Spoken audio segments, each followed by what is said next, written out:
Welcome, sentient beings from all known universes and beyond.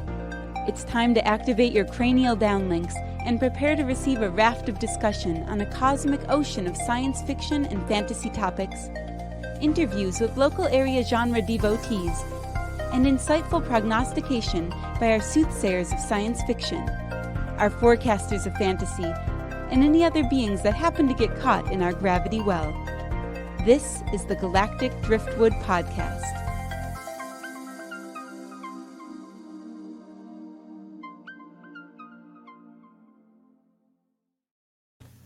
Hello, and welcome to this episode of the Galactic Driftwood Podcast. I am not Seth, Chris, or Bill. Oh, wait, I am Bill. And I'm not Bill, Chris, or Linda. Look, my name is Chris. I'm Linda. Now that any new listeners are completely confused, those that have been with us for a while probably expect stuff like this. But anyway, yeah, as I was opening the show, I was thinking we ought to switch off the host role. And we're talking about this now? Yeah, why not? This is how we roll. This is how we roll. We discuss this stuff live. Maybe the next two episodes we'll let Chris host. Sure. And then the next two episodes we can let Linda host, and then the next two Seth, and then maybe the next two Jenna. Okay, I was gonna say, wait, does this mean that you're gonna make me the host of this episode today? No. One person who hasn't seen either of the shows. No. That should be the that punishment. seems like a Bill move. Yeah. Although that's not a bad idea. No, actually, I'll go ahead and run with that. I'm just saying down the road we ought to switch it off a little bit. It'd be kind of fun. Shake it up a little bit. Okay, so this episode we're going to be talking about two new fantasy series that are out. The Lord of the Rings, the Rings of Power. We'll talk about first, and then we will go into House of Dragon, which is the Game of Thrones prequel, I guess, 175 years or 76 years before Game of Thrones. So, all right. So let's start off with the Rings of Power. And that one is on Netflix, right? No, Amazon. Amazon. Sorry about that. And so it's kind of also a prequel series set before The Hobbit. I can't remember how many years. What's that? Thousands of years. Yeah, I was trying to think how many exactly, but I couldn't remember. Yeah, it's thousands of years, and it's not all taking place at the same time. So the premise of this is these are all of the events leading up to the Rings of Power and Sauron coming into power, and kind of Middle Earths. They describe it as like its second age. So this is early hobbits, early elven human relationships, right. Orcs coming into power that were once thought to have been banished, things like that. So this is the I think it's like 8 or 10 episodes, maybe just 8, is supposed to take place over a lot of time. Mm-hmm. But yes, this is thousands of years before the Lord of the Rings as we know it takes place. Now, do we know, and I'm sorry that I don't know, but is there going to be more than one season to this? I don't know that we know yet. Okay. All right. Amazon all these streaming services are very temperamental about what gets a new season and what doesn't. Yeah. Okay. So we'll see how this plays out. Okay. And so what are you guys' impressions so far? I mean, I've liked it. I've liked what I've seen so far. We're 3 episodes into House of Dragon, and we're just 2 episodes into Rings of Power, right? 3 for Rings of Power. Oh, 3. So I haven't seen. Just came out on Friday. Was the last one. Oh, gotcha. Okay. Yeah, I haven't seen the third one yet. So But I like what I've seen of Rings of Power. I'm really liking Morfydd Clark, hopefully I'm saying her name correctly, plays Galadriel. And I really like her character, and I like her in the role. And I think the stories so far have been really good. I also like that Ismael Cordova as Arendir, that elf. I think he's been doing very good as well. And I'm looking more forward to seeing his arc. I'm kind of concerned about him now being, I think when we left him, he's somewhere underground. Yep. He has a rough go of it. Yeah. Yep. Yeah. He's been snagged by some underdark beasts. So there's Galadriel. Linda posted the picture there, Galadriel in the center. And then to her left is Elrond, played by Robert Aramayo. To her, well, her left, yes, her left, Elrond, yes. Yes. And then to her right, I'm trying to figure out who that is. That's the big elf, the guy, the main elf guy. The boss elf. The boss elf. I don't know what that actor's name is, but anyway, what do you guys think of what? Now, Seth hasn't seen it yet at all, so we can tell him what to think. Yeah, I've enjoyed it so far. It's very hard. We the first time we ever really get a glimpse of massive world building in a movie was probably Lord of the Rings, going back, and this does just as good of a job, if not even better, of building out a vast world. Right. And you don't see that very often in a lot of different series or movies out there. So the one thing I am enjoying is they clearly spent a buttload of time trying to give depth to the different lands of Middle Earth. And even as you're traveling around, there's as I mentioned, there's different things taking place with different areas of Middle Earth, and they try and do a good job of kind of showing where you're at on the map, right? There's a couple scenes where they kind of zoom in and say, you're now in this land, dealing with this thing, and that helps a little bit. I am a little concerned that if they add any more plot arcs to this, it's going to get hard to follow, right? Because clearly they're telling different stories, and nothing's really tied together yet. Although clearly we see that's where that's kind of going. Obviously, we know where things end up with the Lord of the Rings, knowing what happens thousands of years later. But up to that point, there is a lot of characters, and what I'd hate to see is that no one really gets their full spotlight. Like Galadriel, we're able to follow. Elrond a little bit. Is here and there trying to help with some political things on the elven side. Arondir is an elf, and he's got some head-on struggles, it seems like, dealing with some beasts that are maybe taking over a town. I won't spoil it for you, Bill. Right. We've got these different characters around, and as well as the hobbits. I forget their family name. Harfoots. Harfoots. Harfoot. I don't know if it's Hard or Har. I think it's Harfoot. It might be Harfoot. So you got the Harfoots. We've got the dwarves. I thought that was excellent. And I them and their and I really enjoyed seeing Elrond interacting with the dwarves, and how that relationship had kind of soured over time. So he was best friends with the Elven King, who what's the Elven King's name?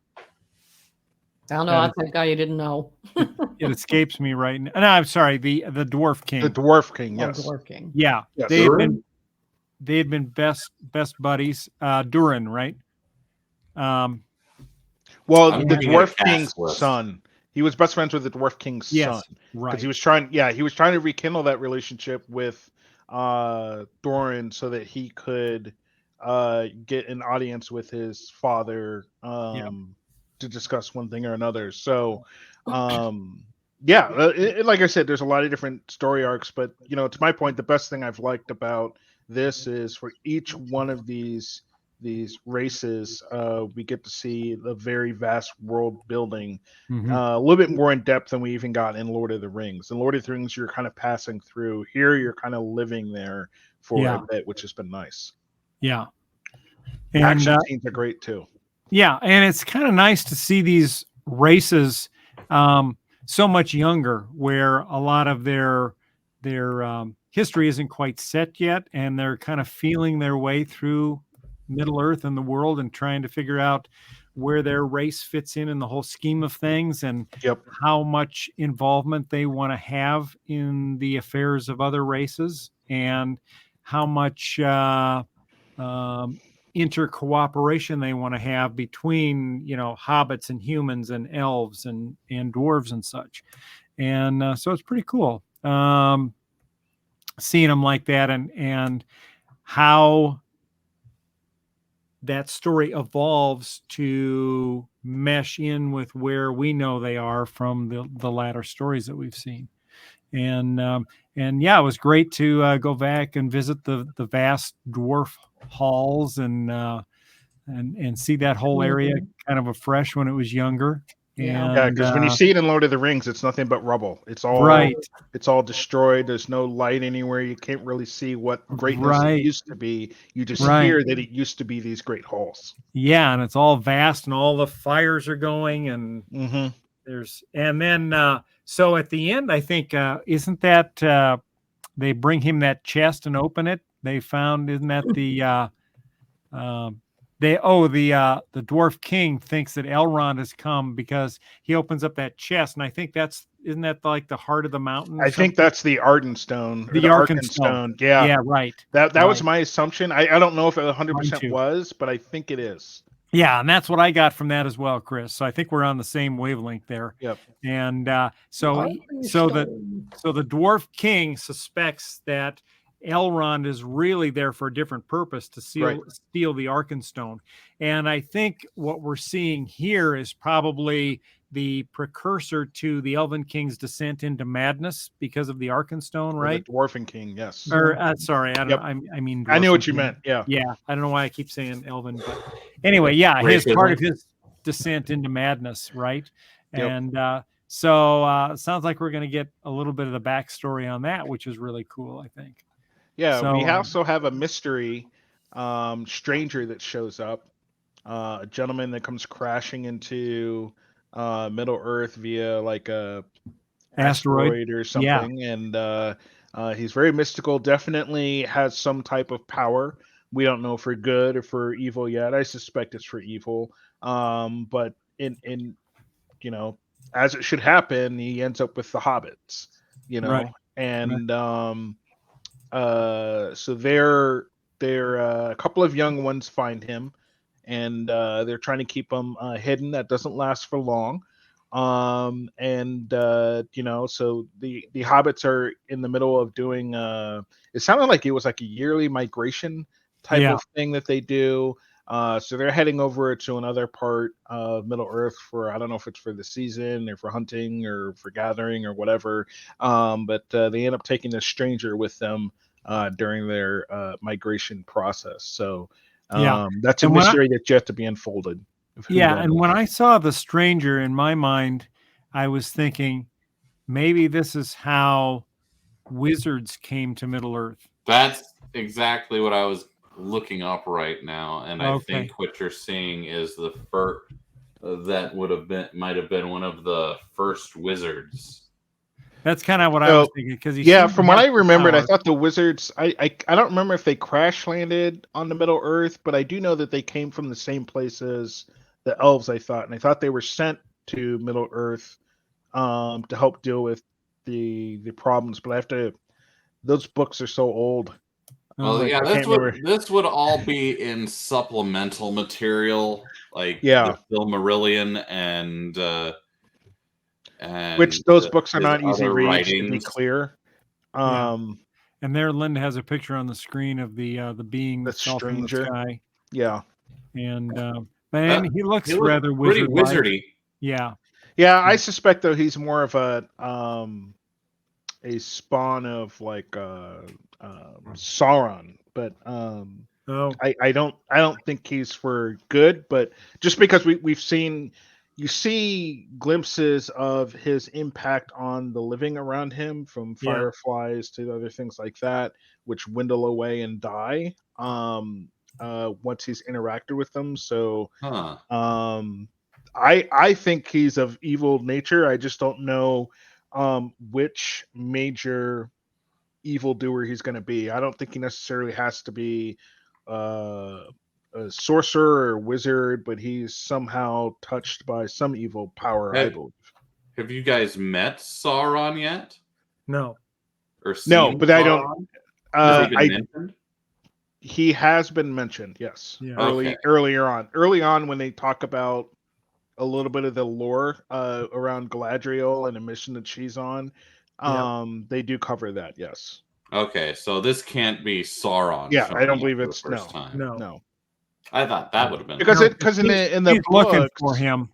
yeah, she's looking for him, but in the books, and they allude to this a little bit in the Lord of the Rings, but there were other champions of Sauron's, if you will, his evil leaders. I think this is one of those. okay. But it's literally been like 15, 20 years since I read some of those books. But there were a few key ones, and I think this is one of them. I don't like Arden might be one. But there's a handful of evildoers that were prominent in some of the old books, and I think this could be one. Now, where they pick one over the other, I don't know. Evildoers. Yeah, evildoers, but Evildoers. yeah. So we'll see. Again, they're purposely keeping it quiet, and that's why this person's just kind of known as the Stranger. So it'll get unveiled as the series goes on, I'm sure. Whether or not he happens to be just the villain for this particular season, and then maybe if they do another season, there's another one. Who knows? So, but I'm really enjoying it up to this point. Yeah, that's quite the helmet. Yeah.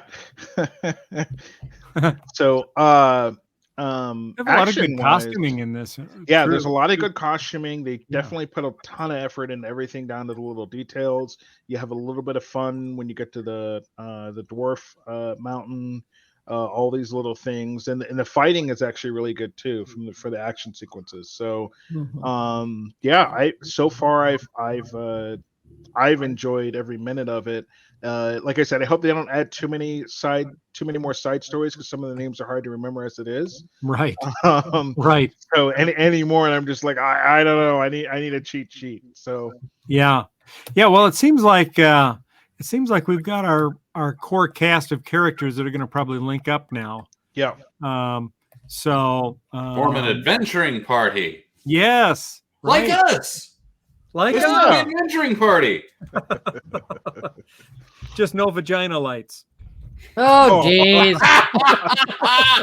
Inside joke for those of you guys that are listening and not aware what that's about. Yeah. Let's just say it's not who you think on the pot. Who might have. All right. Okay. Well, on that note, moving right along. Let's switch over and talk about the House of Dragon. So this is the Game of Thrones prequel, and it's kind of a time for prequels. We've got Star Trek prequels with Strange New Worlds. We've got House of Dragons prequel for Game of Thrones. We got Rings of Power for Lord of the Rings. So it's everything. Old is new again, I guess. But anyway, that's the eternal cycle, Bill. I guess, yes. Why we don't get new things, right? The old things keep getting prequels, right? So this one has a pretty cool cast of characters. So Matt Smith, whom many of our listeners will probably know from Doctor Who fame as the 11th Doctor. He plays Daemon Targaryen, and he's kind of asshole. Oh, sorry. Yeah, kind of a loose cannon, kind of a bit of an a-hole. That descriptor fits most of the characters in any given Game of Thrones story, though. Yeah. Well, so the current king, Viserys the First, he's got his brother, Matt Smith, thinks that he's in line for the throne because Viserys the First doesn't have any sons that have lived to succeed him on the throne. Now, he does have a daughter. But me. You don't like the daughter? No, nobody likes women in charge. Well, right. So at that time, the world is such that men assume the throne. So the firstborn son assumes, and if it's not the firstborn son, then it would fall to like maybe a brother or something, right? Mm-hmm. So Viserys decides he's going to change the order of things, and he announces that his daughter is going to succeed him on the throne. And so there's Viserys the First there. Linda just posted his picture. And I like his kind of understated crown there. Very reserved elegance. Understated? I think so. Yeah, it's not, it's not all blinged out, really. It's just kind of... It's true, yeah. Yeah. So anyway, that's his working day crown. Is it... which one's his daughter? Is that... So he marries Alicent Hightower at some point, which causes no end of irritation. Is it? I can't remember. Is it? I can't remember who the actress is that plays his daughter. Oh, I bet it's Millie Alcock, right? So she plays his daughter. So she's going to take over the throne, apparently. But, of course, Matt Smith as Daemon Targaryen is furious. So he goes off on his own and decides to take over Dragonstone and gets mixed up in a war with one of the other lords and creating all sorts of hate and discontent out there, and actually is close to losing this battle that he started. And so the king, his brother, decides he didn't want to get involved in the war. He didn't want the crown involved in the war and bring the empire into war. But he decides it's better to send his forces there to help his brother Daemon Targaryen, so that he doesn't get defeated and killed, because he really does love his brother. And so he sends a messenger there saying, "Never fear, help is on the way." And Daemon proceeds to beat the messenger to death. Or close to death. Yeah. And then out of sheer anger and hatred, launches a one-man assault against the entire enemy, who's held up in caves behind a beach where the dragon, Daemon Targaryen's dragon, can't reach them to breathe fire on them. So he runs out there by himself to start this one-man battle.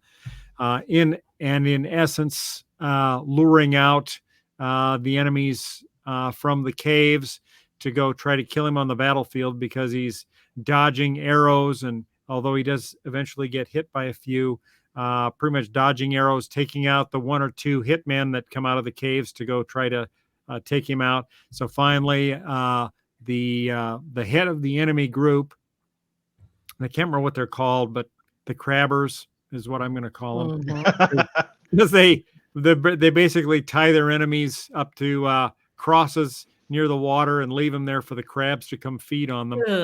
Kind of a horrible thing. Awful, actually. Yeah. So anyway, the head of the Crabbers, he keeps looking up at the sky for the dragon, and he never sees the dragon come.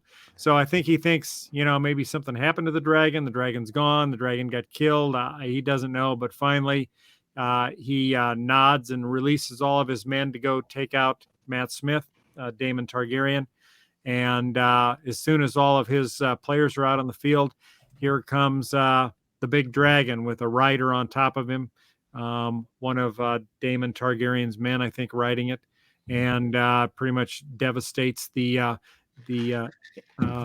Crabbers' forces. Matt Smith then runs into the cave, pretty much cuts the head Crabber in half and drags his torso out and throws him into the sea. So don't mess Game with of Thrones fashion. Yeah. Yeah, in Game of Thrones fashion. So don't mess with Daemon Targaryen.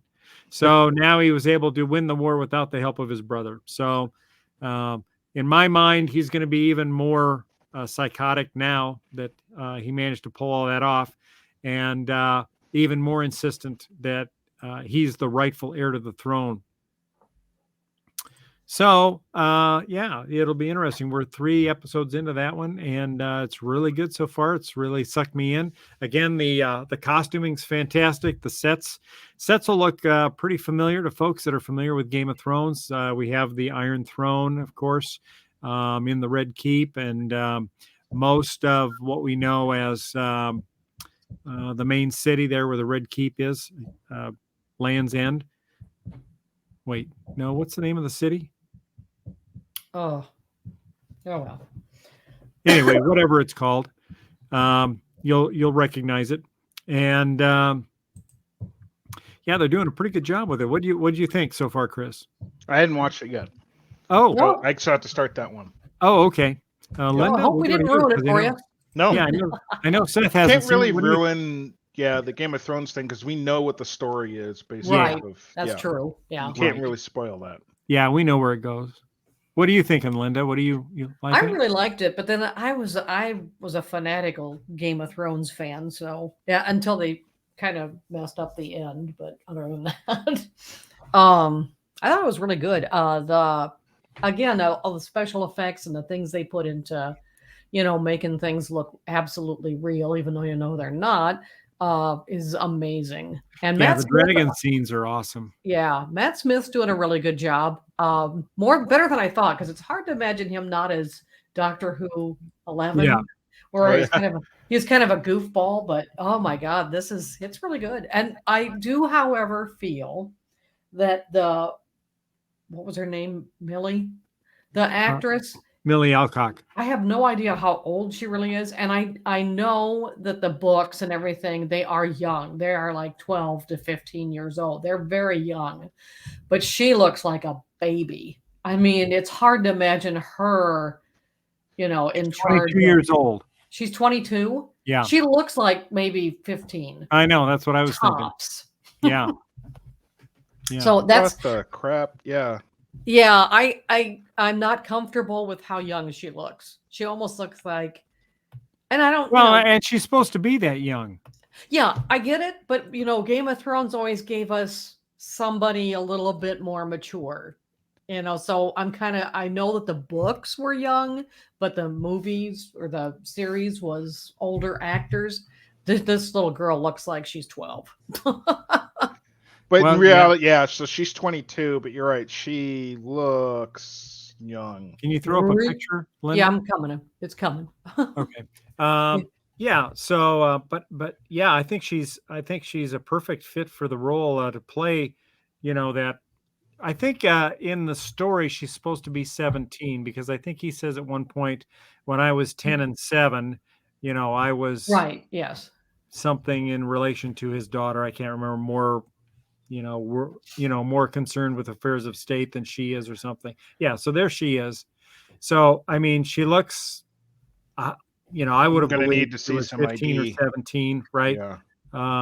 I think as long as they age her as, she becomes more in power or whatever, I'm going to be okay with it. It's just right now she just looks like a little kid. Right. It's hard to take her seriously.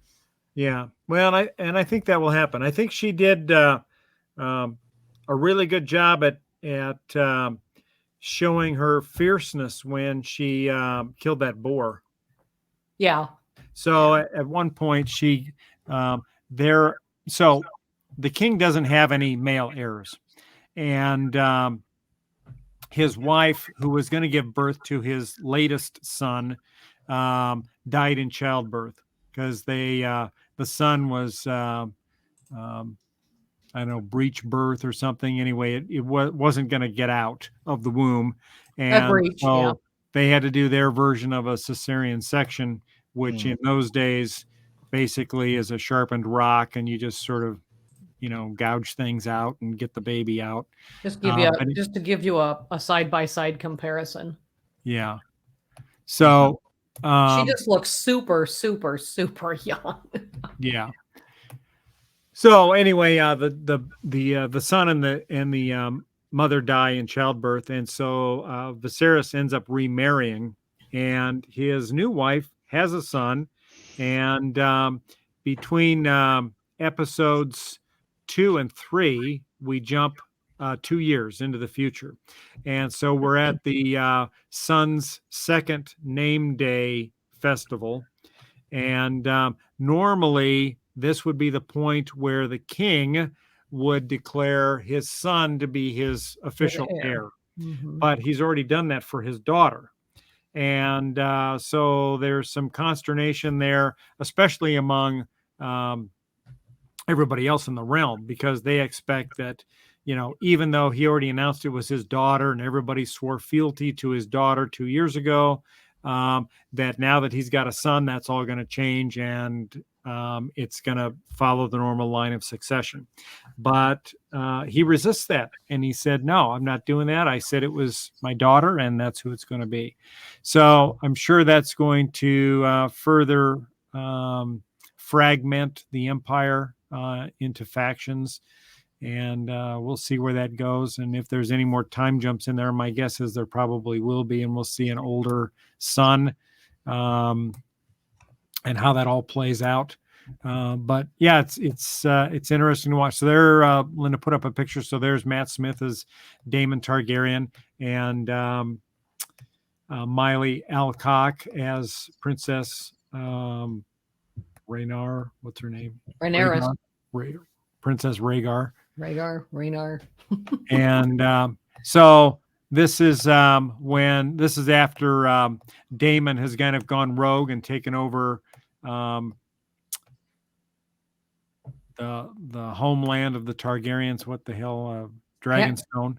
All I can think of is Casterly Rock, and that's yeah. No, he's taken over Dragonstone, and he's stolen a dragon's egg, which belongs to the king, and so they were about to go to war to that when Princess Rhaenyra flew in on a dragon and had a face-to-face with Daemon there, and said, give back the egg. This is not what you want to do. So he actually gave the egg back, but didn't really do much to repair relations.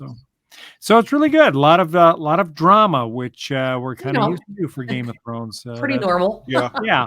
It's the part that attracts us all to it, I think. And so they're really starting to build these relationships and the complicated underpinnings for these relationships. And it's going to be fun to see where this all goes. Even though we know in the long run where it ends up, it's kind of fun to watch it all play out in live behind the scenes. So I like the fact that they've introduced kind of a Jon Snow character. So it's a knight that is to protect Princess Rhaenyra. To protect her. Oh, okay. Cool. Yeah. So anyway, and there she is, the princess with her knight, and this is the part where she kind of gets angry with her father and rides off at the second name day event for the king's new son. She rides off, and then that night is when that evening is when she and the knight there get attacked by the wild boar, and she ends up just brutally stabbing the shit out of it. and then walking back into camp the next day covered in blood, and bringing the boar feast for the subsequent pulled pork festival later. So good show. It's good. So I encourage everybody to watch it, even if you were disappointed by the ending of Game of Thrones, which was understandable, I guess. Definitely rushed, and understandable. But they rushed it, but I'm not sure how else it could have ended. So yeah, well, they could have taken their time and maybe added a few more episodes to it and let it play out a little bit more. It probably would have been a more believable ending, right? So, and hopefully they've learned their lesson, and this will play out a lot better. And they seem to be doing it good so far. So. Fingers crossed that they keep up doing what they're doing. So anyway, let us know what you think. If you've been watching either of those shows, Rings of Power or House of Dragons, get down there, post some comments in the chat, and let us know what your thoughts are. We'd like to hear them. And we will do another recap of those two shows once the season is ended and see where we all fall as far as what we thought. So anybody have any last minute comments? No, lots of good stuff out there to watch right now. Seth, we encourage you to get on there and watch it.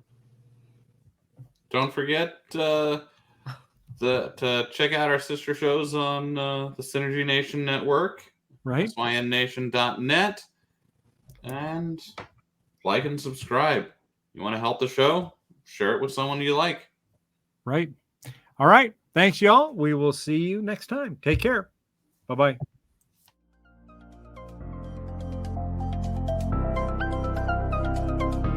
Thanks for listening to this episode of the Galactic Driftwood podcast. For more information and past episodes, please visit our website at galacticdriftwood.space or subscribe to us on YouTube. And now, please deactivate your cranial downlinks, collect your towels, and be sure to watch your step as you exit our gravity well.